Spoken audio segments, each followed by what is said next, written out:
Edo at Fiancé, na-imagine pa din ang ganap sa Palawan, boom, So, ayun na nga po, no, kahit sino naman ay very thankful dahil naka-experience o nakapunta si Fiancé sa Palawan at na-experience niyang sumakay ng eroplano. Sana all, at kita po natin na napaka-supportive po lahat ng kalingap sa kanila ni BFF Carla. Hello po mga ka-Team EDC. Sana ay nasa mabuti po kayong kalagayan.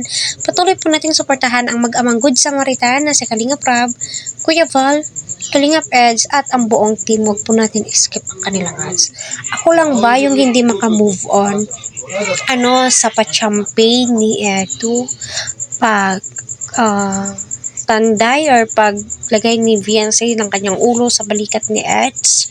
Ika nga nila, sinabihan daw ni Edu itong si Fiancé na pwedeng ni Fiancé yung ulo niya. So, okay lang po yun. Syempre, viewers tayo. Kinikilig kahit na ang cameraman halos mapahiyaw sa kilig. So, nai-imagine ko pa lamang po ay may nasasayahan ako, natutuwa ang aking puso.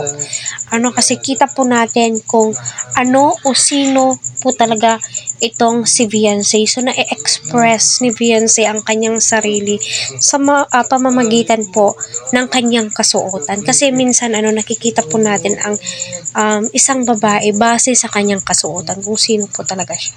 So, wala pong hide, hindi po kailangan itago o ni Fiancé kung paano siya magsuot.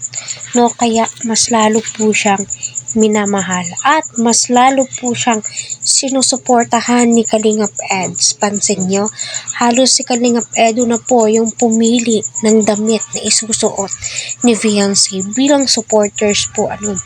Napakasaya, napakasarap sa pakiramdam yung tipong lalaki yung pipili ng damit mo na isusuot mo kung ano yung mas babagay sa'yo.